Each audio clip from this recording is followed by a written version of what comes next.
آج وقت اور گھوڑے کی رفتار میں کچھ خاصا فرق معلوم نہیں ہوتا۔ اسی دوڑ کی بدولت آج ہم سہولیات زندگی سے آشنا ہوئے ہیں۔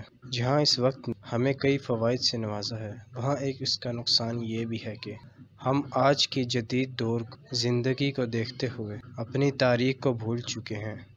دراصل ہم یہ بھول چکے ہیں کہ ہم آج جس مقام پر ہیں وہ اور کسی کی نہیں، دراصل ہمارے آباء و اجداد کے ہی کسی نہ کسی جدوجہد یا کسی نہ کسی قربانی کا ہی انعام ہے۔ اب ایک مثال یہی لے لیجئے کہ ایک وقت تھا کہ لوگ جڑی بوٹیوں سے علاج کرنے تک ہی محدود تھے، لیکن آج دائرہ تعلیم میں اضافے کے باعث ہمارے پاس طب یعنی میڈیکل میں سرجری اور میڈیسن جیسی سہولیات موجود ہیں۔ چونکہ ہماری نوجوان نسل اپنی تاریخ سے ناآشنا ہے، تو یہی سمجھتی ہے کہ آج کے دور میں موجود سرجری جیسے اعلیٰ فن یورپ کی دین ہے، لیکن دراصل حقیقت اس کے بالکل برعکس ہے۔ وہ شخص جس نے اہل یورپ کو بھی، حتیٰ کہ تمام اہل مغرب کو جدید طبی سہولیات سے متعارف کروایا، وہ اور کوئی نہیں بلکہ ایک نامور مسلم سائنسدان ابو القاسم خلف بن عباس زہراوی ہیں۔ تو دوستو، تمام نئے آنے والے ویورز کا میں ویلکم کرتا ہوں اپنے اس چینل ریسرچرز ورلڈ میں، اور ان سے ریکویسٹ کرتا ہوں کہ اگر وہ اسی طرح فن اور انٹرٹینمنٹ سے ریلیٹڈ ویڈیوز چاہتے ہیں تو ہمارے چینل ریسرچرز ورلڈ کو لائک کریں، سبسکرائب کریں، اور ہماری غلطیوں یا کمی کرنے کے لیے کمنٹ سیکشن میں اپنے اظہار خیال کریں۔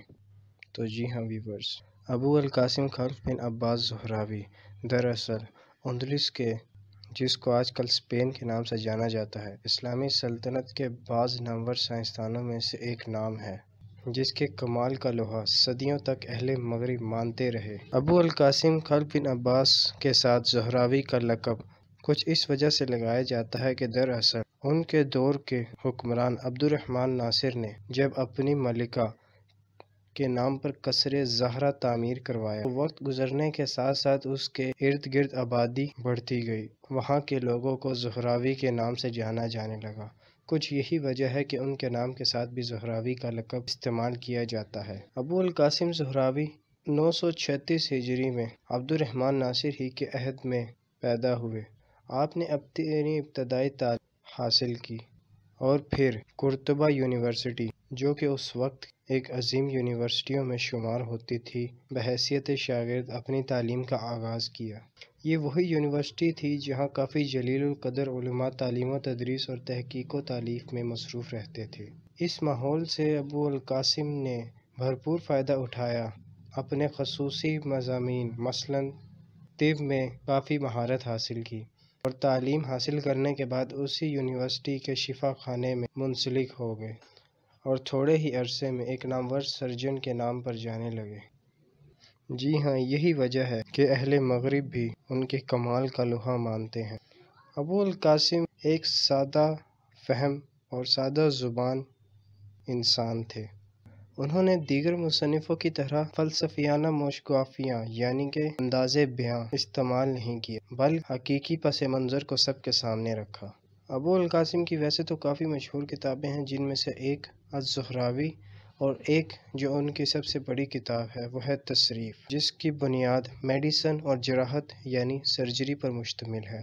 اگر اس کتاب کی بات کی جائے تو اس کتاب کے ٹوٹل 3 حصے ہیں، جس میں سے ایک حصہ داغ کے دینے کے متعلق یعنی کہ زخم کو کس طرح ہینڈل کرنا ہے، اور دوسرا اور تیسرا حصہ سرجری کے متعلق ہے۔ اس کتاب میں ابو القاسم زہراوی جو بھی نادر آپریشن یعنی کوئی الگ قسم کا آپریشن انجام دیتے تھے، اس میں جو نئی راہیں دریافت کرتے تھے اور نئے آلات استعمال کرتے تھے، وہ احاطہ قلم میں لاتے ہوئے بہترین تصویروں کے ساتھ ایک کتاب میں درج کر لیتے تھے۔ ان کے اس عمل کے باعث ایک کتاب وجود میں آ گئی جس کو التصریف ہی کہا جاتا ہے۔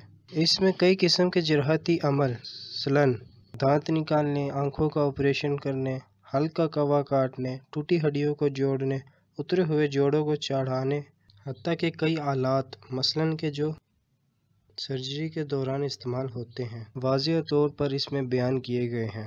اگر مختصراً کہا جائے تو اس کتاب میں تقریباً 90% وہ ہر چیز شامل ہے جس میں ایک سرجن کو گزرنا پڑتا ہے۔ چونکہ اس سے بہتر اور اعلیٰ کتاب سرجری کے متعلق پہلے کبھی نہ لکھی گئی تھی، تو یہی وجہ ہے کہ یورپ میں تقریباً 15ویں صدی سے لے کر 18ویں صدی تک تمام بڑی بڑی یونیورسٹیوں میں ان کی یہ کتاب التصریف زیر تعلیم رہی۔